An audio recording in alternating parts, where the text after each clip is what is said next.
जय जय रघुवीर समर्थ.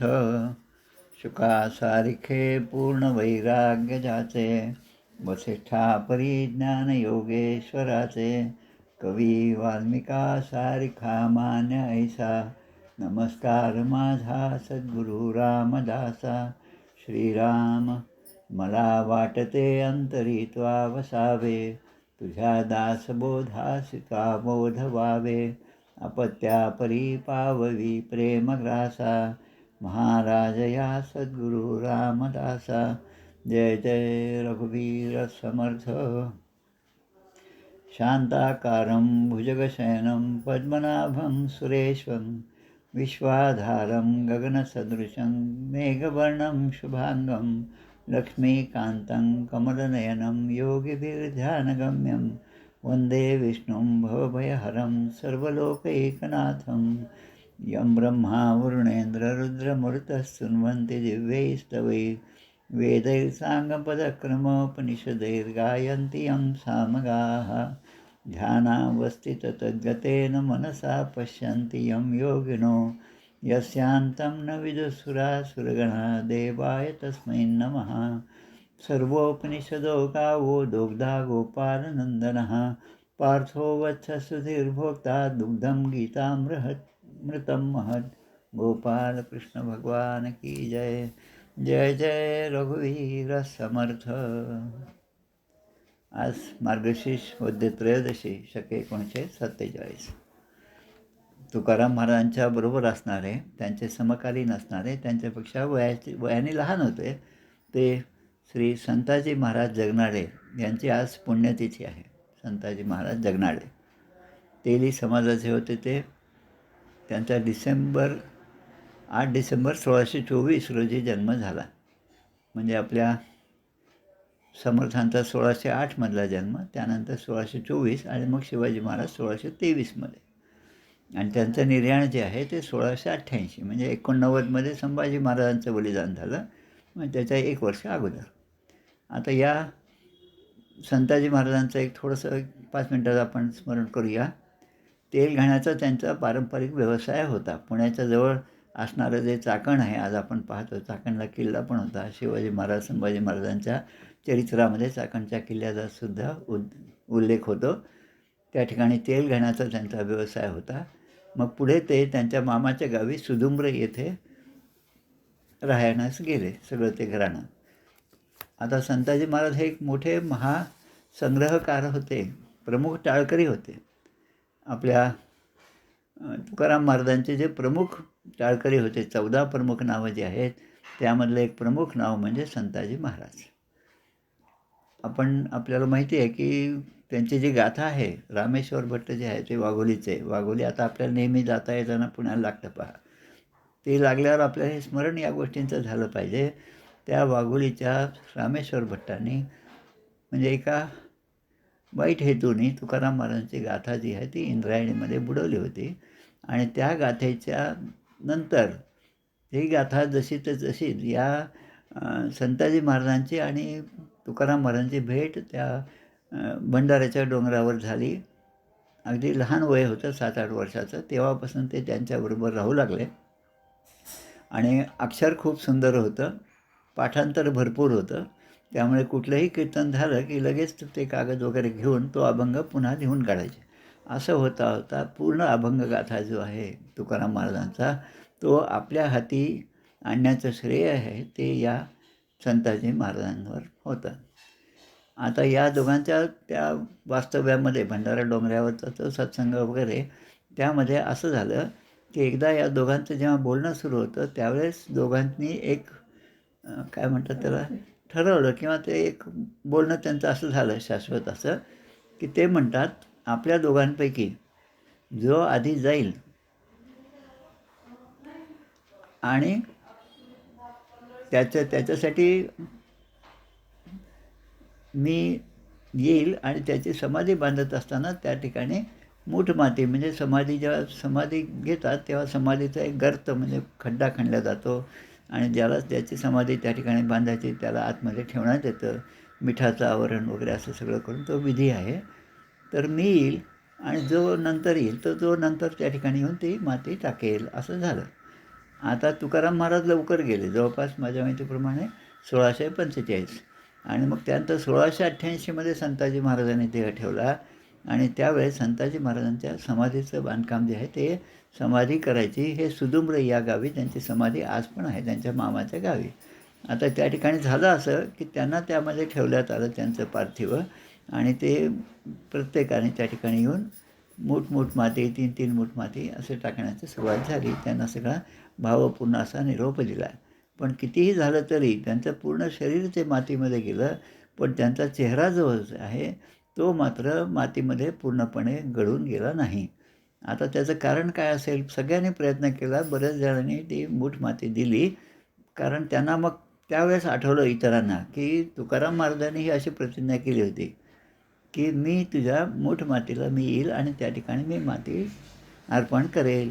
त्याप्रमाणे स्वर्गातून म्हणजे 45 नंतर 88मध्ये इतक्या वर्षानंतर तुकाराम महाराज सदैव पुन्हा त्या ठिकाणी आले आणि त्यांनी त्या ठिकाणी 3 मुठी माती जी आहे ती अर्पण केल्याबरोबर त्यांचा चेहरा पूर्णपणे झाकला गेला.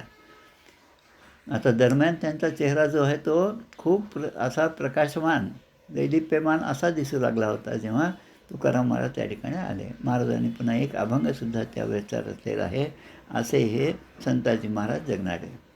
आता त्यांना इतकी चांगली स्मरणशक्ती असल्यामुळे त्यांनी पूर्ण गाथा हाताने लिहिल्या. आज जी गाथा आपल्याला मिळते त्या गाथेमधले सगळे श्लोक त्यांनी लिहिलेले आहेत. जसं कल्याण स्वामींनी लिखाण केलं तसं यांनी पूर्णपणे लिखाण केलेलं आहे. आणि त्यांनी एक अभंग पण 85 अभंग जवळपास त्यांचे आहेत संताजी महाराजांचे. त्यापैकी एक अभंग जो आहे तो फक्त वाचून दाखवतो. माझी या जातीचा मज भेटो कोणी, आवडीची धनी पुरवाव्या. म्हणजे माझ्या आवडीची गोष्ट ती पुरवण्यासाठी माझ्या जातीचा भेटो कोणी आणि माझ्या जातीचा मजशी मिळेल, कळेल तो सर्व समाचार. संतू म्हणे, त्यांचं एक टोपण नाव संतू होतं आणि तुकाराम महाराजांच्या एका मुलाचं नावसुद्धा संताजीच होतं. संतू म्हणे येथे पाहिजे जातीचे येरा गबाळाचे काम नाही. आपण नेहमी हा वाक्प्रचार वापरतो, तेथे येरा गबाळाचे काम नाही असं सहजपणे बोलतो आपण. पण हे जे आहे ते संताजी महाराजांच्या अभंगापासून आलेलं आहे. या संताजी महाराजांच्या आज पुण्यतिथी आहे, त्यानिमित्त त्यांना स्मरण करून आपण आपल्या मूळ विषयाकडे वळूया. आता आपण कालच्या भागामध्ये आपण पाहिलं, या कठोपनिषदामधला पहिल्या अध्यायामधला दुसरी वल्ली जी आहे तो आपण पाहत होतो. त्यामधला 20वा श्लोक आपण काल पाहिला. त्या 20व्या श्लोकाचं थोडंसं उच्चार करून आपण 21 ते 25, कारण यामध्ये सगळे म्हणून 25 श्लोक आहे. आता ते म्हणतात, हे परमतत्व जे आहे, परब्रह्म जे आहे, आत्मतत्व जे आहे ते कसं आहे? अणोरणीयान महतो महिया नात्मास्य जंतोर निहितो गुहायाम तमक्रतु पश्यती वीत शोको धातू प्रसादान महिमानम आत्मनः. म्हणजे अगदी जीवजंतू म्हणजे त्यापेक्षाही लहान आणि महियान म्हणजे जेवढं मोठं आपण कल्पना करू त्यापेक्षाही मोठं हे परमतत्व आहे आणि जेवढं लहान आपण विचार करू तेवढं लहानसुद्धा ते आहे आणि एकाच वेळेस हे दोन्ही रूप धारण करू शकता. आणि त्याप्रमाणे या ठिकाणी दिलेलं आहे की पुढच्या श्लोकामध्ये ते म्हणतात, आसीनो दूरम व्रजती शयानो याती सर्वतः कस्तम मदामदम देवम मदन्यो द्यातुम अर्हती. आता याचा अर्थ काय तो आपण पाहूया. आसीन म्हणजे परमतत्व हे जे आहे ते एका ठिकाणी स्थिर बसलेलं आहे. आता आपण एका ठिकाणी बसलेलं असल्यावर आपण दुसऱ्या ठिकाणी जाऊ शकत नाही. म्हणजे आपण एका ठिकाणी आपली अशी मर्यादा आपल्या शरीराची आहे, देहाची मर्यादा आहे. पण ह्या परमतत्वाची मर्यादा अशी कुठलीच नाही. तो परमेश्वर एका ठिकाणी बसलेला असला तरी पण दूरम व्रजती, तो सगळीकडे पोहोचलेला असतो, तो सगळीकडे जाऊ शकतो. आणि मग शयानः, आता तो झोपलेला असला तरी जसा माणूस एका ठिकाणी झोपला तर त्याला स्वप्न पडतं आणि स्वप्नामध्ये तो पुन्हा तो वेगळा देह धारण करतो आणि त्या देहाप्रमाणे तो आपले देहाचे व्यवहार त्या स्वप्नामध्ये होत असतात. पण जागे झाले की ते सगळं नष्ट होऊन जातं. पण या ठिकाणी भगवंत या ठिकाणी झोपलेला असला तरी पण सर्वतः याती. याती म्हणजे आपण जसं यातायात शब्द वापरतो, यातायात म्हणजे रस्त्यावरती जाणं येणं लोकांचं आहे, तसं यातायात म्हणजे तो प्रत्येक ठिकाणी जातो आणि येतो म्हणजे त्या परमेश्वराचं अस्तित्व सगळीकडे आहे. ते परमतत्व काय आहे हे नचिकेताला यमराज समजावून सांगत आहेत. आता भगवंताचं ऐश्वर्य जे आहे, षड्गुणैश्वर्य संपन्न भगवंत आपण म्हणतो भगवान. तर त्याचा अर्थ काय, की त्याचं ऐश्वर्य, त्याचं धन, त्याची संपत्ती, त्याचा अधिकार सगळ्या जगावर आहे. आणि मग तम मदा मदम देवम. आता आपल्याला असं असतं, की थोडासा अधिकार आला, की त्या अधिकाराने आपण फुलून जातो. आपल्या ठिकाणी एक प्रकारचा अहंकार येतो.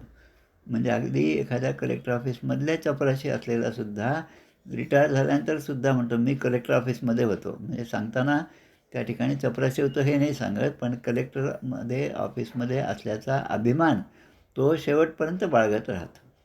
आता कशाचा अभिमान बाळगावा, कशाचा अभिमान बाळगू नये, हे अध्यात्माशिवाय माणसाच्या लक्षात येत नाही.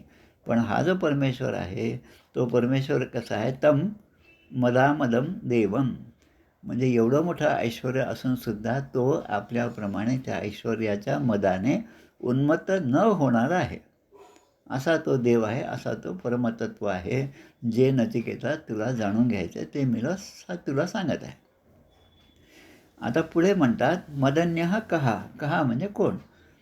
आता माझ्याशिवाय दुसरा कोण असेल जे ते जाणून घेण्यासाठी समर्थ आहे. अर्हती शब्द आहे. आपण पाहतो इसेन्शियल क्वालिफिकेशन.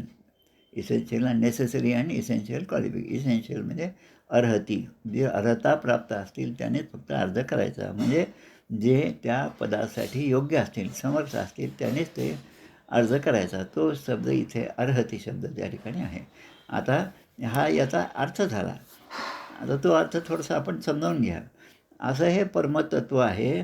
आता एखादा ज्ञानी पुरुष असेल, की जो हे परमतत्व जाणू शकतो. हे प्रत्येकाला जाणण्यासारखं नाही. प्रत्येकाच्या बुद्धीने ते ग्रहित होईल, ग्राह्य होईल असं नाही. प्रत्येकजण सगळेजण प्रयत्न करतात, पण त्यांच्या बुद्धीच्या कक्षेच्या पलीकडे असणारं हे आत्मतत्व आहे. आता या ठिकाणी एक प्रश्न येतो, की तो परमेश्वर जो आहे, ते जे परमतत्व आहे, ते कोणाच्याही पुरुषार्थाने प्राप्त होत नाही. पुरुषार्थ आपण जाणतो. त्याने ते प्राप्त होत नाही, पण त्यालाच प्राप्त होतं ज्याचा भगवंत स्वीकार करतो. म्हणजे भगवंताचं तत्त्व जे आहे, ते जर मला प्राप्त करायचं असेल, तर मी माझी आईची आठवणं विसरले जायचे अंतःकरण. म्हणजे सगळं मी आणि माझं याचाच हा प्रपंचातला सगळा खेळ आहे. ते सोडून मी सर्व भावे त्याला जर शरण गेलं, तरच मला त्याचं तत्त्व कळू शकतं. आणि ते कळण्यासाठी मला अनेक प्रकारची साधना करावी लागते. पण साधना असो, पुरुषार्थ असो, जप असो, तप असो, त्या सगळ्यांनी तो प्राप्त होत नाही. तरी पण तो प्राप्त होण्यासाठी त्याची कृपा ही जी आहे ती फार महत्त्वाची आहे. आता याचं एक उदाहरण आपण पाहू, कशी ती प्राप्त होती. आपल्या श्रीमद भागवतामधलेच उदाहरण आहे, कंसाचं उदाहरण आहे, पुतनेचं उदाहरण आहे, अघासूर आहे. हे सगळे पापी होते. पण भगवंताच्या कृपेनेच, भगवंताच्या स्पर्शानेच ते मुक्त झाले. आता जेव्हा विराट रूप भगवंताचं धारण केलं भगवंतानी, त्या पूर्ण 18 सैन्यामध्ये 11 कौरवांकडचे आणि 7 पांडवांकडचे एवढं मोठं सैन्य त्या ठिकाणी होतं. त्यावेळेस विराट रूप धारण केलं. आता ते विराट रूप जे आहे ते कोणाला दिसलं, तर फक्त अर्जुनाला दिसलं. कारण अर्जुनाचा अधिकार तसा होता आणि अर्जुनाला ते दाखवणं महत्त्वाचं होतं. कारण अर्जुन विषाद योग नावाचा जो पहिला अध्याय आहे, त्यामध्ये अर्जुन असं म्हणतो, की क्षत्रिय असूनसुद्धा तो म्हणतो, की हे सगळे माझे नातेवाईक आहेत, हे काका आहेत, हे मामा आहेत, हे आजोबा आहेत. आता त्यांना मारायचं, मग हे सगळं पाप मला लागेल. आणि मग असं सर्व करण्यापेक्षा मी भिक्षा मागतो. भिक्षा मागून मी माझं जीवन आता पुढचं व्यतीत करतो. तेव्हा भगवंताने धर्म काय आहे हे सांगितलं. क्षात्र धर्म काय आहे, ब्राह्मण धर्म काय आहे, पुत्रधर्म काय आहे, अशा सगळ्या प्रकारचे धर्म. आणि आता ही धर्माची व्याख्या तरी त्यांना कोणी सांगितलं, तर पुढे भीष्माने स्वतःच्या निर्णयाच्या वेळेस ते सगळे सांगितलेलं आहे. आता हे विराट रूप जेव्हा त्याला दिसलं, तेव्हा ते म्हणतात, की आपल्या दासगणू महाराजांनी लिहिलेली जी पोथी आहे, गजानन विजय नावाचा ग्रंथ, त्यामध्ये दासगणू महाराज हे सांगतात, की तुझी कृपा व्हाया जाणं नाही धनाचे प्रयोजन. भगवंता तुझी कृपा व्हायची असेल तर धनाचं प्रयोजन नाही. नाहीतर मग इतके मोठे जे इंडस्ट्रियलिस्ट असेल, टाटा हे बिर्ला हे फक्त नावं आपल्याला नेहमी आपल्या तोंडी असतात म्हणून आपण म्हणतो. पण एखादा धनवान असेल तर त्याला भगवंताची प्राप्ती होईल असं नसतं. भाव बळे आकळे एरवी ना कळे करतळी आवळे तैसा हरी. तो भगवंत कसा आहे? आपल्या करतळावर आपल्या तळहातावर असलेला आवळा जेवढा स्पष्टपणे आपण पाहू शकतो तेवढा स्पष्टपणे तो दिसतो, पण सगळ्यांना दिसू शकत नाही भगवंत. तर तुझी कृपा वाया जाणं. तर भगवंता तुझी कृपा झाली तरच त्याचं स्पष्टीकरण, त्याचं प्रगटीकरण साधकाच्या समोर होऊ शकतं. त्यासाठी धनाचे प्रयोजन नाही, म्हणजे कुठल्याच गोष्टीचं प्रयोजन नाही. पण चरणी होता अनन्य त्यासी तू सहाय्य करीशी. जो तुझ्याशी अनन्य होतो, अनन्यास चिंतयंतो माम ये जनाः पर्युपासते तेषां नित्याभियुक्तानां योगक्षेमं वहाम्यहं. गीतेमधल्या 9व्या अध्यायातला हा 22वा श्लोक आहे. तसं हे जे स्वरूप आहे, आत्मस्वरूप जे आहे ते कळण्यासाठी यमराजा आता हे अनेक प्रकारे त्यांना समजावून सांगतात. ते कसं आहे? आसीनो दूरम व्रजती शयानो याती सर्वतः. ते आपण असं म्हणतो की आता देव उठणे एकादशी, देवशयनी एकादशी, म्हणजे आता देव त्यावेळेस ते झोपतात आणि मग ते कार्तिक एकादशीला ते देव उठतात. आता ते झोपतात आणि ते उठतात हे कोणासाठी? हे आपल्यासाठी. अर्थात ते झोपलेलेही नसतात. आपण जेव्हा झोपतो तेव्हा दृश्य जग आहे ते आपल्यासाठी मिळेलच असतं, कारण त्यामधले व्यवहार आपल्याला समजत नाही, आपल्याला ते जाणवत सुद्धा नाहीत. आणि मग आपल्याच घरात अरे काय किती म्हणजे असा झोपलास तू, एवढं गाढ झोपतात का? एवढा मोठा आवाज आला तरी तुला जाग आली नाही. याचा अर्थ आपण त्या निद्रेशी एकरूप झालेला असतो. पण हे जे संत आहेत, हे जे महात्मे आहेत, हे जे भगवंताचं स्वरूप आहे ते कसं आहे? ते जरी झोपलेलं असलं तरी ते सगळीकडे या निशा सर्वभूतानां तस्यां जागृती संयमी. सगळे भूत मात्र ज्या ठिकाणी झोपलेले असतात तिथे मात्र संयमी माणूस जागा असतो. संत जे आहेत ते संसारामध्ये झोपलेले असतात, पण परमेश्वराच्या आठवणीमध्ये, त्यांच्या संकीर्तनामध्ये अखंड ते जागेच असतात. आता याचं उदाहरण म्हटलं तर आमचे प्रल्हाद महाराज, याचं उदाहरण म्हटलं अनेक आहेत. तुमचे त्या कोणतं गाव तेरचे संत, ते त्याच्यानंतर गोरा कुंभार, त्यानंतर जनाबाई, त्या गौऱ्या जरी कानाला लावल्या तरी त्यामधून विठ्ठल विठ्ठल ध्वनी येत होता. तर ह्या सगळ्यांचं जे उदाहरणं हेच आहेत की त्यांनाच तो सहजपणे प्राप्त होतो. चरणी होता अनन्य त्यासी तू सहाय्य करीशी. आता पुढचा जो श्लोक आहे तो म्हणजे 21वा. आसीनो दुर्गम आपण पाहिलं. आता 22वा श्लोक. 22वा श्लोक आहे अशरीरम शरीरेश्वन अवस्थेष्व अवस्थितं महांतं विभूम आत्मानं मत्वा धीरो न शोचती. आता याचा अर्थ काय? की तो परमेश्वर कसा आहे? अशरीरम, तो त्याला शरीर नाही, अशरीरी. आता दोन भाग आहेत, शरीर आणि शरीरी. आपला देह म्हणजे ते शरीर आहे आणि शरीरीमध्ये त्यामध्ये असणारं भगवंताचं तत्त्व आहे, त्याला आपण आत्मा असं म्हणतो. आणि मग जीवात्मा, देहात्मा, परमात्मा असे सगळी नावं झालेली. आता शरीर हे अनित्य आहे, पंचमहाभूतांनी बनलेलं आहे.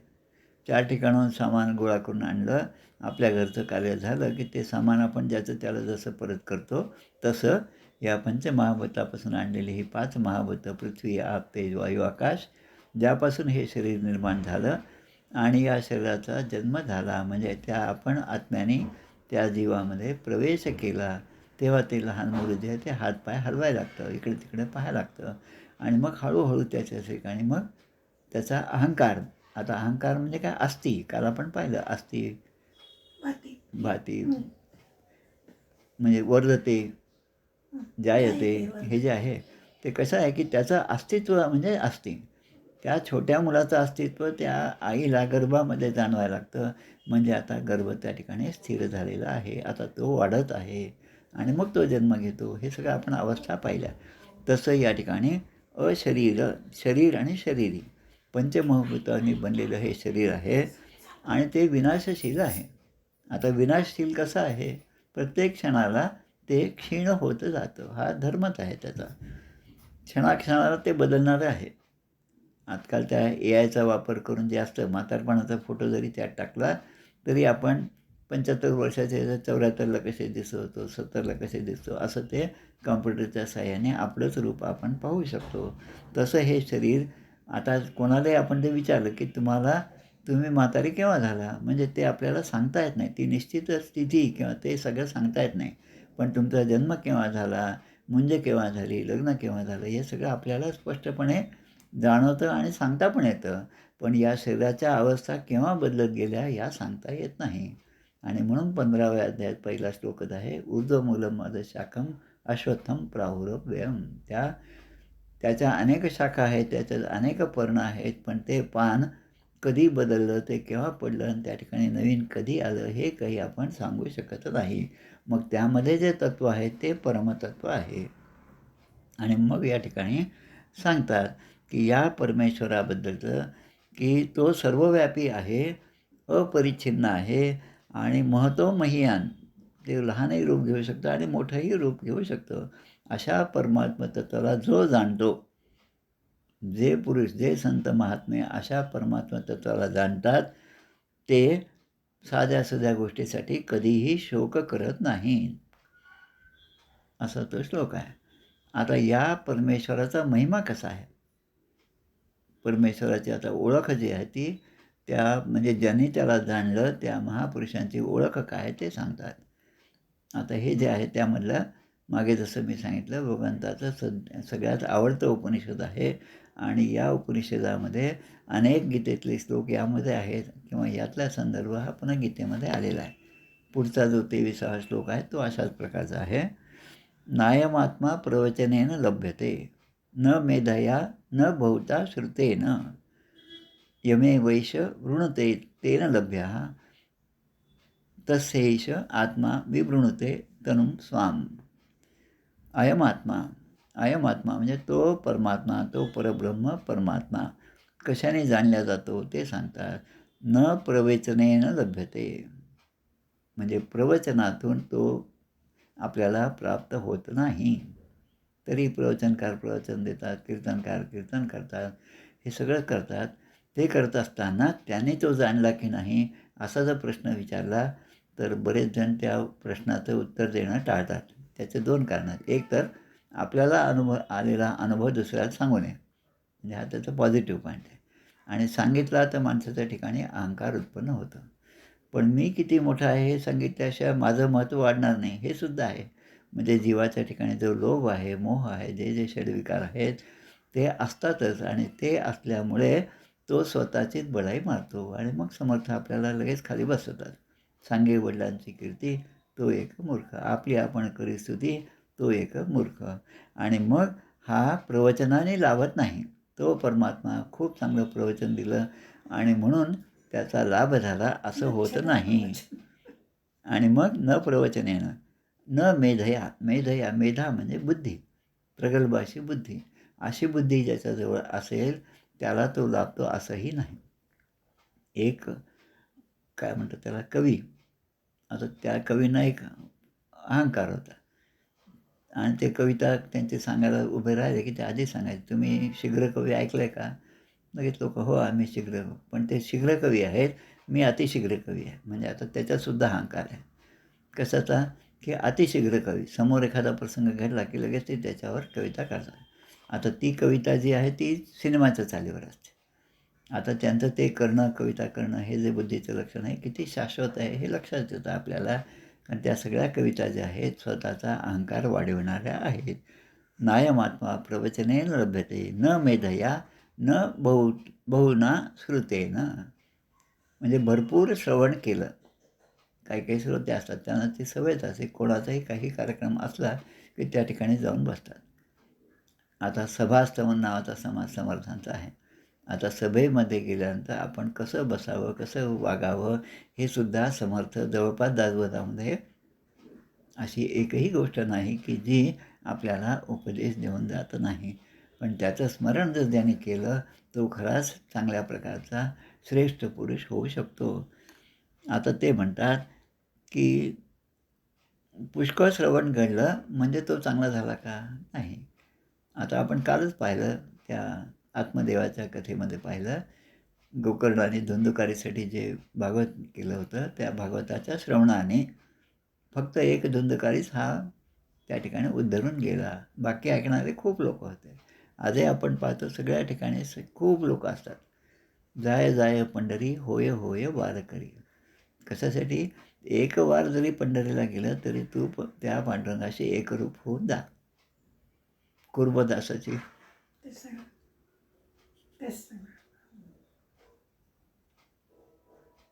कुर्मदासाची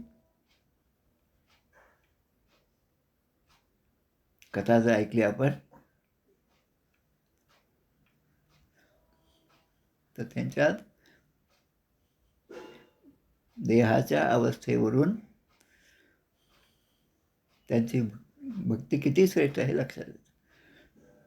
दुसरीकडे सावतामाळी पंढरपुरापासून इतक्या जवळ असून सुद्धा पंढरपुरामध्ये गेले नाहीत आणि त्यांची खूप ख्याती सगळीकडे झाली आणि म्हणून आता पंढरीचा पांडुरंग तिथे नाही म्हणून त्यांना भेटण्यासाठी सगळे जेव्हा यांच्याकडे आले तेव्हा मग ते पांडुरंगाचं दर्शन त्या ठिकाणी झालं आणि पांडुरंगाने स्वतः त्यांच्या शेतामध्ये मळ्यामध्ये जाऊन त्यांना दर्शन दिलं. मिरची आणि कोथिंबिरी, कांदा मुळा भाजी, म्हणजे जे जे लौकिकामध्ये आहे, ज्याचा ज्याचा आपण उपभोगसुद्धा घेतो, जे आपल्या ओळखीचं आहे त्या प्रत्येकाच्या पलीकडे असणारं आत्मतत्व हे फक्त त्यांनाच समजलं आणि हे आत्मतत्व नचिकेता याचा विचार तू करत आहेस, पण हे सगळं करत असताना तुझा काय फायदा असा सुद्धा एक प्रश्न आला मागच्या वल्लीमध्ये आहे. मी तुला सगळं धनदौलत सगळं दिलं, ते दिलं असतं तुझं आयुष्य तरी चांगलं झालं असतं, पण त्या सगळ्याचा तू स्वीकार केला नाहीस, म्हणजे मुळामध्येच तू चांगला आहेस हे मला पटलेलं आहे. आणि म्हणून काल जसं सांगितलं तसं की त्या परब्रह्माच्या प्राप्तीमध्ये आता मायेचा कोणताही पडदा तुला आड येणार नाही, किंबहुना तुला त्याच्याकडे सरळ सरळ प्रवेश मिळेल. आता करुणाष्टकामध्ये सुद्धा आपण असंच म्हणतो पहा, जो भगवंता ज्याचा स्वीकार करतो त्याला भगवंत प्रगट होऊन दर्शन देतो. तस्य त्याच्याकरिता स्वाम तनुम आपल्या यथार्थ स्वरूपाला तो स्वतः प्रगट करतो. भगवंत आपलं स्वरूप प्रगट करतो कोणासाठी? ज्याच्या ठिकाणी ती तळमळ आहे, ज्याच्या ठिकाणी ती तीव्रता आहे. त्यामुळे कोणालाही ज्ञान देत असताना त्याची आधी परीक्षा घेतली पाहिजे. इथे सुद्धा यमाने आधी नचिकेताची परीक्षा घेतली आणि मग त्याला सगळा उपदेश केलेला आहे. पण ज्याच्या मनामध्ये परमेश्वराच्या भेटीची तळमळ आहे, इच्छा आहे आणि बुद्धी आणि स्वतःच्या बुद्धी आणि साधनेवर भरोसा न ठेवता, म्हणजे मी आता हा सगळा भवसागर तरून जाईल असा म्हणणार जो पोहणारा असेल त्याला भगवंत साथ देतो नाही, कारण तो स्वतःच्या देहावर भरोसा ठेवतो. पण देह अनित्य आहे हे न समजल्यामुळे लौकिकामध्ये सगळेजण आपापल्या अंकावर आपल्या आपल्या ताकदीवर भरोसा ठेवतात आणि भगवंताचा भरोसा त्यांचा कमी असतो आणि अशांना ते प्राप्त होत नाही. पण जो भगवंताच्या कृपेवरच निर्भर आहे त्यासाठी भगवंत त्याची कृपा करतात त्याच्यावर आणि त्याच्यासमोर योगमायेचं पटल दूर करून ते स्वतः त्या ठिकाणी प्रगट होतात. असा हा श्लोक नायमात्मा प्रवचनेनं लभ्यते. आता कितीतरी प्रवचनकार आहेत, कितीतरी असतात, कीर्तनकार असतात, ते खूप चांगल्या प्रकारे सांगत असतील, पण मुळामध्ये आणि म्हणून असं म्हणतात की त्यांच्याबरोबर एक 24 तास राहिलं, 24 तास म्हणजे त्यांच्या सान्निध्यात राहिलं, त्यांच्या सत्संगात राहिलं, त्यांचा व्यवहार कसा आहे, ते इतरांशी कसे बोलतात, स्थितप्रज्ञेचं का भाषा, किम प्रवासेत, हे जसं विचारलं अर्जुनाला सांगितलं, त्या स्थितप्रज्ञाची जी जी लक्षणं आहेत ती त्यांच्या ठिकाणी आहेत नाहीत हे त्यांच्याबरोबर राहिल्याने समजतं. सगळ्या लोकांचे व्यवहार करताना किती प्रेमाने ते व्यवहार करतात. आमचे ब्रह्मचैतन्य गोंधळकर महाराज म्हणतात, तुमच्या बोलण्यामध्ये सुद्धा प्रेम असलं पाहिजे, एवढंच नाही तर तुमच्या दृष्टीमध्ये पाहण्यामध्ये सुद्धा प्रेम असलं पाहिजे आणि ते प्रेम असं व्यक्त झालं पाहिजे आपल्या बोलण्यातून, आपल्या वागण्यातून ते व्यक्त झालं पाहिजे. अन्यथा असे बरेच जण आहेत, काही मंडळी कीर्तनकारांना बोलवण्यासाठी गेली होती. ते कीर्तनकार आले. आता ते काही सगळेच काही सुनीलदादासारखे नसतात. आता तिथे व्यवहार शब्द आला आणि व्यवहार आल्यावर काहीतरी ठरलं 50,000 कीर्तनाच्या नंतर द्यायचे. आता झालं असं की त्या मंडळाने, त्या संस्थेने, त्या मंदिराने त्यांना 40,000 दिले. आता त्या उरलेल्या 10,000साठी रात्रभर त्यांचे भांडणं झाले. आता ज्यांच्याशी ते भांडणं झाले, ज्याने हे भांडण केलं, ते सुद्धा प्रसिद्ध कीर्तनकार आहेत. आता असं जर पाहिलं तर अशा लोकांना परमेश्वराची प्राप्ती नाही. त्यांना परमतत्व समजलं नाही. ते प्रत्येकच बिझनेस करतात, बिझनेस. आणि मग रामकृष्ण परमहंस म्हणतात, ही जी विद्या आहे ती फक्त पोट भरण्याची विद्या आहे. मग तो कीर्तनकार असेल, प्रवचनकार असेल, तर सगळं पोट भरण्याची विद्या म्हणून त्याकडे पाहतो. पण नायमात्मा प्रवचनेन लभ्यते न मेधया न बहुता श्रुतेन यमे वैश्य वृणुते तेन लभ्य. यमे वैश्य वृणुते तेन लब्धा. त्यामुळे तो त्याच्याने प्राप्त होतं. न बहुता श्रुतेनं, म्हणजे नुसतं श्रवण घडल्याने तो प्राप्त होत नाही. विवृणते म्हणजे प्रगट होणे. मग तो भगवंत त्याच्यासमोर केव्हा प्रगट होतो? जेव्हा त्याची इच्छा होईल तेव्हा. आणि म्हणून समर्थ म्हणतात, देवाच्या इच्छेने वर्तावे, देव करील ते मानावे, मग सहजेची स्वभावे कृपाळू देव. आपल्या आयुष्यात येणारं प्रत्येक गोष्ट, सुख असो, दुःख असो, संकट असो, ते आपण ते स्वीकारलं पाहिजे. न मिळे आलिया पदार्था तो एक मूर्ख. आणि समुद्र ऐसे साठवणं तो सत्वगुण. दोन्ही गोष्टी लक्षात घ्या. समर्थ पूर्ण दासबोधामध्ये 2 ठिकाणी, वेगवेगळ्या ठिकाणी 2 गोष्टी सांगतात. आता त्या जर एकत्र केल्या की ते एकमेकाच्या विरुद्ध आहे असं वाटतं. पण त्याचा संदर्भ लक्षात घेतला की तो आपल्याला सहजपणे समजतो. न मिळे आलिया पदार्था तो एक मूर्ख. आता ताटात जे वाढलं असेल ते आनंदाने स्वीकारणं, किंवा भोजनाच्या वेळेस प्रत्येक गोष्ट ती आनंदाने स्वीकारणं, यानेच आपली तब्येत चांगली होत असते. ताट वाढले आणि मग आता आपण काहीतरी किरकिर करत बसलो तर त्या अन्नाचा योग्य परिणाम आपल्यावर होत नाही. आणि मग नुसतंच म्हणायचं उदरभरण नो हे जाणे जे यज्ञकर्म, मग ते नुसतं म्हणणं झालं, पण अंतरंगामध्ये काहीच नाही. आणि तस्यैष आत्मा विवृणते तनुस्वाम.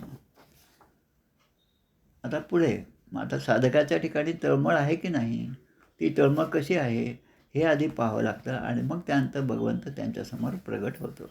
आता ही तळमळ कशी आहे, तर ती 2 प्रकारे आपल्याला श्रीमद भागवताच्या आधारे पाहता येते. ती 2 उदाहरणं, म्हणजे एक उद्धवाचं उदाहरण आहे आणि दुसरं म्हणजे अक्रूराचं उदाहरण. आता अक्रूरांना भगवंत स्वतः काका म्हणतात. बलराम आणि श्रीकृष्ण अक्रूरांना काका म्हणतात. उद्धवसुद्धा तसेच त्यांचे सखा आहेत. आता उद्धव हे मुळामध्ये तार्किक आहेत. कुठलीही गोष्ट असेल तर तर्काने ते आधी सगळं तपासून पाहतात. आता नुसता तर्क कामाचा नाही, हा सुद्धा श्लोक आपला याच कठोपनिषदामध्ये झालेला आहे. आणि आता यांना भक्तीकडे वळवलं पाहिजे असा विचार भगवंताने केला. आणि म्हणून त्या उद्धवांना भगवंताने, आता मी ते गोकुळ सोडून बरेच दिवस झाले, म्हणून उद्धवा तू आता गोकुळामध्ये जा. ज्या गोपींना सगळ्यांना मी सांगितलं होतं की मी 2 दिवसात परत येतो, पण माझं काही जाणं झालं नाही, म्हणून त्यांचं सांत्वन करण्यासाठी, त्यांचा विरह जो आहे तो शांत करण्यासाठी तू गोकुळात जा, म्हणून उद्धवानं तिकडे पाठवलं.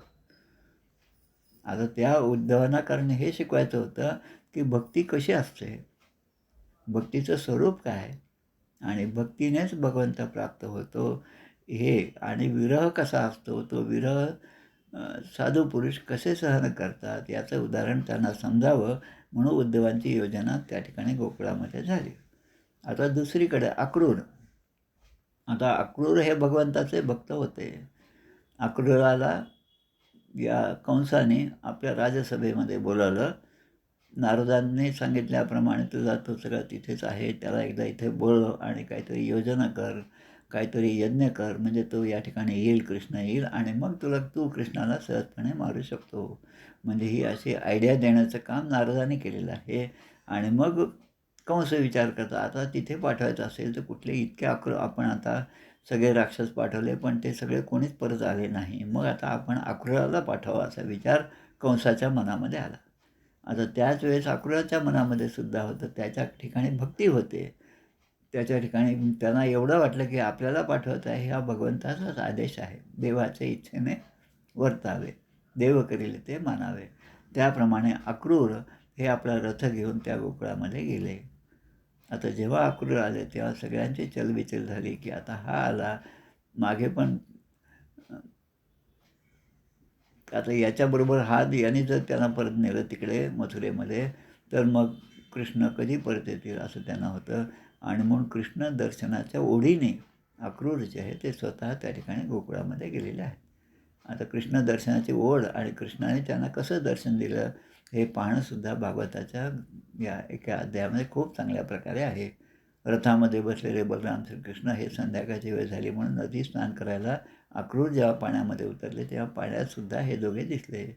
म्हणजे सगळीकडे तोच आहे याचा. आणि पुन्हा कृष्ण पुन्हा त्यांना विचारतात, काय झालं, तुम्हाला काही दिसलं का, तुम्हाला एवढं काय आश्चर्य वाटतं, आम्ही तर तुमच्या सांगण्याप्रमाणे या रथातच बसून आहोत, आम्ही तर काय लहान आहोत, 10-11 वर्षाचं आहेत, लहान मुलं ज्या ठिकाणी बसवलं त्या ठिकाणी बसतात, चल म्हटलं की चलतात, तसे आम्ही आहोत असं. आणि मग आता या ठिकाणी पुन्हा एक श्लोक येतो करुणाष्टकामध्ये सुद्धा आपण म्हणतो, श्रीरामचंद्रा करुणासमुद्रा ध्यातो तुझी राजसयोग मुद्रा नेत्री न ये रे तुझवेन निद्रा काही भेटसी बा मदला सुभद्रा. अशी तळमळ जेव्हा असेल तेव्हा भगवंत प्रगट होतो. आता पुढचा श्लोक जो आहे तो सुद्धा महत्त्वाचा आहे. नावरितो दुश्चरितान ना शांतो ना समाहितः ना शांतमनसो वापी प्रज्ञाने नैनम आप्नुयात. 24वा श्लोक आहे. प्रज्ञानेन म्हणजे प्रज्ञेच्या सूक्ष्मबुद्धीच्या द्वारा, प्रज्ञा म्हणजे सूक्ष्मबुद्धी, त्याच्याद्वाराही तो प्राप्त होत नाही. आणि एनम या परमात्म्याला न दुश्चरितात अविरितः आप्नुयात, तो मनुष्य प्राप्त करू शकतो. कोणता? जो वाईट विचारापासून निवृत्त झालाच नाही. म्हणजे ज्याच्या ठिकाणी वाईट विचार अजूनही आहेत, विषयांचं प्रेम ज्याच्या ठिकाणी आहे, त्याच्या ठिकाणी तो कधीही प्रगट होणार नाही. न अशांत हा, जो अशांत आहे तो सुद्धा भगवंताला प्राप्त करू शकत नाही. न असमाहित हा, न तो माणूस ज्याचा असमाहिता म्हणजे ज्याचं मन, ज्याची इंद्रिये ही नियंत्रणामध्ये नाहीत. म्हणजे दिसेल तो भगवंताच्या समोर डोळे मिटून बसलेला, पण त्याचं मन जर बाहेर भरकट असेल तर त्यालासुद्धा ते भगवंत त्या ठिकाणी प्रगट होणार नाहीत. न अशांत मानस हा आपणयात, म्हणजे त्यालासुद्धा भगवंत प्राप्त होणार नाही ज्याचं मनसुद्धा शांत नाही. अशांत मन आहे तो अशांत अशा मनाने प्राप्त होऊ शकत नाही. आता म्हणून 3-4 गोष्टी या ठिकाणी दिल्यात. जो माणूस वाईट आचरणापासून विरक्त होत नाही. आता वाईट आचरण म्हणजे काय, की चांगल्या गोष्टी ज्या धर्माने आपल्याला सांगितलेल्या आहेत त्या धर्माप्रमाणे आचरण करणे आणि त्याच्या विरुद्ध ज्या आपण करू नये असं आपलं शास्त्र सांगतं ते न करणे, या दोन्हीमध्ये आपलं हित आहे. श्रेय आणि प्रेय हे लक्षात घेऊन या ठिकाणी आपण विचार करायचा. किंवा मग ज्याचं मन परमात्म्याला सोडून दिवस रात्र जर प्रपंचामध्येच गुरफटत असेल, म्हणजे प्रापंचिक भोग जे आहेत त्याच्याकडेच ज्याची वृत्ती सारखी जाते, आकर्षित होते, म्हणजे इंद्रिय ज्याची बहिर्मुख झालेली आहेत, त्या बहिर्मुख इंद्रियांचा जो स्वामी असणारा तो जो जीव आहे त्याला भगवंताची प्राप्ती होत नाही. आणि मग सांगतात, मग सगळेच प्राणी मात्र तसे झाले. आणि मग म्हणतात परमात्म्यावर दृढ विश्वास नसल्याने. असं का होतं? कारण मन ते विषयाकडे धावत असतं आणि परमात्म्याच्या कृपेवर दृढ विश्वासच नाही आणि म्हणून मन अशांत आहे. ज्याचे मन, बुद्धी आणि इंद्रिये नियंत्रणामध्ये नाहीत. म्हणजे हे सगळं यम नियम जे आपण पाहतो, अष्टांग योग आहेत, त्याचे जे नियम आहेत, यम आहे, नियम आहे, प्राणायाम आहे, हे सगळं जरी केलं त्यालाच मग त्याच्या चित्तामध्ये हरिश्चित्तम समाश्रयेत असं भागवतामध्ये सांगितलं. त्याच्याच हृदयामध्ये श्रीहरी आतमध्ये आश्रय करतो. आणि पण जे असे आहेत की जो परमात्म्याच्या कृपेचासुद्धा अनादर करतो, आदर करीत नाही. भगवंताची काय कृपा व्हायची, मीच तर सगळं केलं, भगवंत कुठे आला तिथे, मलाच तर सगळे कष्ट झाले, मीच तर सगळं सहन केलं आणि तेव्हा कुठे मला हे यश प्राप्त झालं, घराचं नाव यशश्री. नावं सगळे खूप चांगले असतात घराचे, पण त्याचा उद्देश जो आहे तो तसा नसतो आणि त्यामुळे भगवंत त्यांच्यासमोर प्रगट होत नाही. उलट ते भगवंताच्या कृपेचा, इवन भगवंताचासुद्धा अवहेलना करतात आणि मग तो त्या भगवंताच्या कृपेचा अधिकारी होऊ शकत नाही. म्हणजे तो परमेश्वर परब्रह्म हे त्याचे श्रवण करून किंवा बुद्धीद्वारे त्याचा विचार जरी केला तरी पण तो माणूस त्या भगवंताला जाणू शकत नाही, असं सगळं या ठिकाणी सांगितलेलं आहे. आता पुढे या कठोपनिषदामध्ये पूर्वी जसं आपण पाहिलं तसं 2 अध्याय आहेत आणि प्रत्येक अध्यायामध्ये 3 वल्ली आहेत. त्यामध्ये पहिल्या अध्यायामध्ये पहिली वल्ली आपण पूर्ण केली. आता पहिल्या अध्यायातल्या दुसऱ्या वल्लीचा शेवटचा श्लोक या ठिकाणी देतात. यस्य ब्रह्मच क्षत्रंच उभे भवत ओदनः मृत्युर्यस्योपसेचनं क इत्था वेद यत्र सहा. यस्य म्हणजे या सगळ्या विश्वाचा पसारा ज्याने निर्माण केला तो भगवंत. त्यानंतर या सगळ्या ठिकाणी जे ब्रह्मदेवाने उत्पत्ती केली ते उत्पत्ती झाल्यानंतर या जीवमात्राचं पालनपोषण करण्याची जबाबदारी विष्णूची आहे आणि ते विष्णू पालनपोषण करतात. इथपर्यंत ठीक आहे. पण आता पुढे भगवान शंकराचं काम आलं. ते याचा सगळ्यांचा संहार करतात. सृष्टीचा संहार करणं हे भगवंताचं काम आहे आणि भगवंत जे करतात की संहारकाळी ज्या परमेश्वराचे ब्रह्मच क्षेत्रंच उभे. आता या ठिकाणी 2 गोष्टी दिलेल्या आहे. ब्रह्म आणि क्षत्रम असे 2 दिले. आता ब्रह्मपासून शब्द तयार झाला ब्राह्मण आणि क्षत्रपासून शब्द झाला क्षत्रिय. आता हे दोघेही, मग तो ब्राह्मण असो किंवा तो क्षत्रिय असो, जरी हे प्रमुख असले तरी पण त्या काळाने या सगळ्यांचा संहार केलेला आहे. म्हणजे काळाच्या पडद्याआड सगळेच निघून गेले. जे चांगले होते ते गेले आणि जे चांगले नाहीत किंवा नव्हते ते सुद्धा गेलेले आहेत. मृत्यू निरूपणासारखा समास जो आहे तो समास आपण पाहिला. असो ऐसे सकळही गेले, सगळेच गेले. त्यामध्ये मृत्यून म्हणे शूर, मृत्यून म्हणे संग्रामशूर, मृत्यू म्हणे दानशूर, असं सगळं मृत्यूने. हा ज्ञानी आहे, तो अज्ञानी आहे, कोणी का असेना. बुलडोजर एकदा चाललं की मग जसं ते सगळ्या मोठमोठ्या बिल्डिंग पडतात क्षणार्धामध्ये, तसा काळाचा जो पडदा आहे तो सगळ्यांना आपलंसं करून घेतो. काळ जो आहे तो सगळ्यांना आपलंसं करतो. आता एक छान गोष्ट आहे त्यामध्ये, एका कबुतराचा मृत्यू जो आहे तो मृत्यू एका ठिकाणी ठरलेला असतो. तर त्या मृत्यूच्या वेळेस आता यमराज त्याला नेण्यासाठी त्या ठिकाणी येतात, पण त्या ठिकाणी तो अजून आलेला नसतो. आता तो कुठे आहे म्हणून शोध घेतात. तो हा कुठेतरी 7 समुद्राच्या पलीकडे म्हणजे आपल्या भारतासारख्या ठिकाणी आहे. आता यमराज विचार करतात की आता याचा मृत्यू जर तिकडे लिहिलेला असेल आणि हा तर अजून या ठिकाणी घुटमळत आहे तर त्याला मी कसा मारू. तेवढ्यामध्ये गरुडं जे आहे ते गरुडं त्या ठिकाणी येतात आणि गरुडाने ते काम केलेलं आहे की गरुडं त्या कबुतराला घेऊन की मी तुझ्याबरोबर आहे, तू काही घाबरू नको, तू चल माझ्याबरोबर. म्हणून गरुडाने त्या छोट्या कबुतराला आपल्याबरोबर घेतलं आणि 7 समुद्र पार त्याला घेऊन गेले. आता 7 समुद्र पार जायला आजच्या विमानाने म्हणजे तिकीट काढली तरी विमानं कॅन्सल होते. अशा जगामध्ये त्याचा मृत्यू जर त्या ठिकाणी असेल तर तो जाईल कसा, असा तो प्रश्न त्या यमराजाला पडलेला आहे. पण या गरुडाने यमराजाचं काम केलं आणि त्याचा मृत्यू ज्या ठिकाणी ठरलेला होता नियत ठिकाणी त्या कबुतराला त्याने नेऊन सोडलं. आता ते यमराज या गरुडाला धन्यवाद देतात की मी आत्तापर्यंत या ठिकाणी त्याची वाट पाहत होतो, त्याचा मृत्यू इथे आहे आणि तू माझं काम खूप सोपं केलं. म्हणजे यमराजसुद्धा म्हणजे ज्याच्या नियंत्रणामध्ये आहे तो महाविष्णू जो आहे त्या महाविष्णूच्या म्हणण्याप्रमाणे सगळ्या गोष्टी घडतात आणि यमराजालासुद्धा तिथे वाट पाहावी लागते. यम आणि नचिकेताच्या संवादामध्ये अशा अनेक गोष्टी आहेत. पुढे आपण अजामिळाचं सुद्धा आख्यान पाहतो भागवतामध्ये. त्या अजामिळाने सुद्धा त्या ठिकाणी आलेले जे ब्राह्मण होते, भिक्षुक होते, त्यांचा निवास यांच्या घरी झालेला होता आणि जाताना त्यांनी अजामिळाच्या बायकोला सांगितलं होतं, तुला जो मुलगा झाला त्याचं नाव नारायण ठेव. आणि त्या नारायणाच्या नामाच्या प्रतापाने त्या अजामिळाला मृत्यूसमयी अंत्यकालेच मामेव यो स्मरण नामस्मरण, त्याचं नामस्मरण जर झालं तर तो माझ्या पदाला प्राप्त होतो. असं अजामिळ जो आहे ते पण आख्यान खूप छान आहे. प्रत्यक्ष यमदूत आहेत आणि विष्णूचे दूत आहेत, त्यामधला संवादसुद्धा ऐकणं हे भाग्य त्या एका अजामिळालाच प्राप्त झालं. अजामिळ कुठले? कान्यकुब्ज नगरीचे असणार आहे. आता म्हणजे या ठिकाणी यस्य ब्रह्मच क्षत्रंच उभे भवत ओदनः, म्हणजे या ठिकाणी दिलं आहे की ब्राह्मण श्रेष्ठ आहे, क्षत्रियसुद्धा आहेत, वैश्य आहे, शूद्र आहेत, सगळ्या जाती अनेक मनुष्य मात्रामध्ये आहेत. त्यांचं शरीर त्यांनी जर प्राप्त झालं, म्हणजे जे आपल्यासारखे आहेत शरीर प्राप्त करणारे, जे ते फक्त या शरीरातच परमात्म्याची प्राप्ती करू शकतात.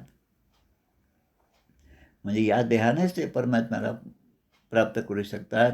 पण त्यांनी जर ते केलं नाही तर त्यांचा जन्म हा व्यर्थ गेला. वयाचं जननी कष्ट दिली असं म्हणतात. आणि म्हणून म्हणतात की हे सगळे त्या काळाचं ओदनं म्हणजे काय? भोजन. काळाचंच भोजन झालं, म्हणजे काळाने त्यांना भक्ष्य बनविलं. भक्ष्य बनवून जातात. मृत्यू यश्च, म्हणजे तो मृत्यू देवता सगळ्यांचा संहार करण्यासाठी, जसं आपल्याला जेवताना नुसता भात वाढला तर चालत नाही, भातावर काहीतरी तूप पाहिजे किंवा काहीतरी वरण पाहिजे, काहीतरी दुसरं पाहिजे, त्याला म्हणतात उपसेचन. काही नाही तर चटणी तरी पाहिजे, म्हणजे तोंडी लावण्यासाठी जसं दुसरं असतं तसं मृत्यू देवता या सगळ्यांना तोंडी लावून त्याचं सगळं भक्षण करतात. म्हणजे मृत्यूच्या मुखामध्ये हे सगळे जातात. विश्वरूप दर्शनामध्ये या दोन्ही गोष्टी चांगल्या प्रकारे सांगितलेल्या आहेत. मागे एकदा हैदराबादला जाण्याचा योग आला. त्या अपोलो हॉस्पिटलमध्ये एक 8-10 दिवस सुनबाईबरोबर गेलो तिथं डिप्लोमा कोर्ससाठी. तिथे राहण्याचा योग आला. तिथून जवळच एक मंदिर होतं. जवळपास 2-3 मजले उंच असल्याने हे विश्वरूप दर्शनाचं जे आहे तसं मोठी मूर्ती होती. त्यामध्ये सगळ्या देवता भगवंताच्या तिथे आहेत आणि ते पाहण्याचा योग आला. खूप चांगल्या प्रकारे त्या ठिकाणी दाखवलं की हे जे आहेत ते मरणारे आणि मारणारे. मी मरणार आहे आणि ते मला मारणारे आहेत, हे फक्त शरीराच्या बाबतीचाच विचार आहे. अर्जुनाला जे विश्वरूप दाखवलं ते तसं या ठिकाणी सगळं हे काळाच्या पडद्याआड जाणार आहे. सगळ्या गोष्टी कितीही मोठमोठ्या संस्कृती जगामध्ये झाल्या तरी एक सनातन वैदिक हिंदू धर्म जो आहे तोच अनेक काळापासून आहे. आणि याचंच कारण आहे की जगामध्ये कुठेही उत्खनन झालं तरी त्या जमिनीच्या खाली कुठे ना कुठे विष्णूची मूर्ती, गणपतीची मूर्ती, शंकराचे पिंड हे सापडतात. किंवा काही नाही तरी त्या दगडावर जे कोरलेलं आहे ते सुद्धा आपल्या भाषेमध्ये आहे. म्हणजे याचाच अर्थ सगळीकडे आपलीच सत्ता होती, पण ती सत्ता आपण घालवली कशी? तर आपल्याच गोष्टीवर आपला विश्वास नव्हता. एखादी गोष्ट तिकडून आली की मग मग ती फॉरेन रिटर्न आहे, मग त्याचा स्वीकार सगळेजण करतात.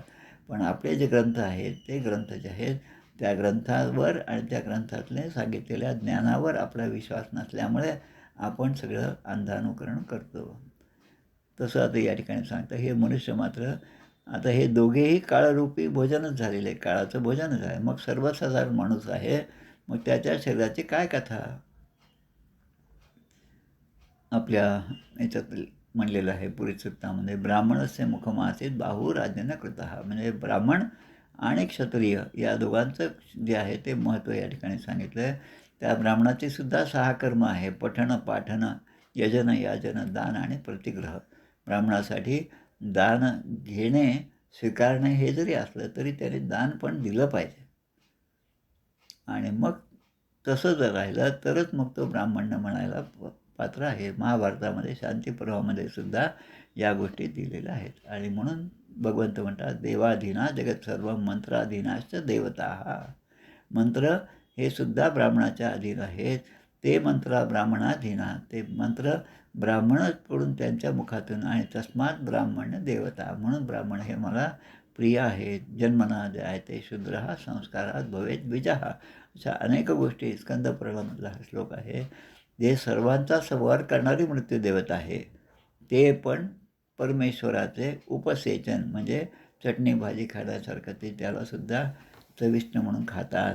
आणि म्हणून ब्राह्मण, क्षत्रिय, सर्व प्राणी आणि स्वतः मृत्यू, मग तो कोणी असो, मनुष्य हे अनित्य मन, बुद्धी, इंद्रियाद्वारे त्या भगवंताची प्राप्ती करू शकत नाही. मग आता कोणाला प्राप्ती होती?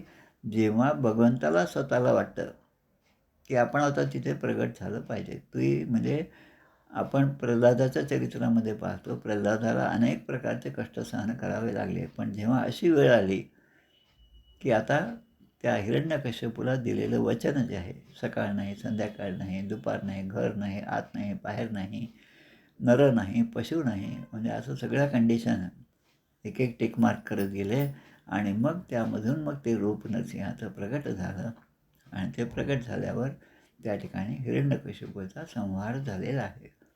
आणि एवढं उग्र रूप आहे की प्रत्यक्ष लक्ष्मीसुद्धा त्याच्या जवळ जाण्यासाठी देवताचं जवळ गेल्याच नाही. आता निदान यांच्या बायकोला तरी पाठव म्हणून लक्ष्मीला जर पाठवलं तर लक्ष्मीसुद्धा जवळ जाण्यास घाबरत होती आणि तोच आपल्या पायाशी आपला भक्त नतमस्तक आहे असं पाहिल्यावर त्याने त्याला उचलून आपल्या जवळ घेतलेला. म्हणजे शेवटी भगवंताची कृपा ज्याच्यावर असेल तोच इथून मुक्त होतो असं या ठिकाणी सांगितलेलं आहे. म्हणून या कठोपनिषदामधल्या पहिल्या अध्यायातल्या 2 वल्ली, पहिली आणि दुसरी या ठिकाणी पूर्ण होत आहे. आता पुढच्या वल्लीचा विचार आपण नंतर करूया. 3रा अध्याय आहे त्यामध्ये, आणि जो दुसरा अध्याय त्यामधल्या 3 वल्ली आहेत आणि शेवटच्या म्हणजे 5वी आणि 6वी वल्ली आहे ती त्या मानाने खूप लहान आहेत. 15-15 श्लोकाचे आहेत. हे पहिले 2 जरा मोठे आहेत. एकूण 119 आहेत. तर पहिल्या अध्यायाच्या पहिल्या वल्लीमध्ये आपण 29 श्लोक पाहिले. आता ही जी दुसरी वल्ली आपण पाहिली त्यामध्ये 25 श्लोक आहेत. आता पुढच्या ह्याच्यामध्ये थोडे श्लोक कमी आहेत आणि पुढे पुढे आता आपल्याला हे ऐकून ऐकून त्याबद्दलची एक भीती थोडीशी कमी व्हावी.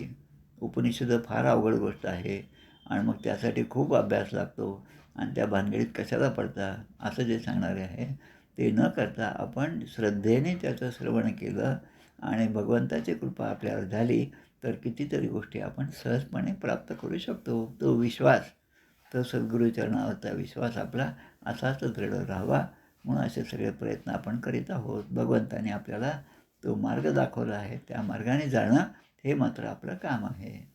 या ठिकाणी आपण थांबूया. तर पुढच्या आठवड्यामध्ये आपण या 3ऱ्या वल्लीकडे आपण वळणार आहोत. जय जय रघुवीर समर्थ. श्रीराम जय राम जय जय राम.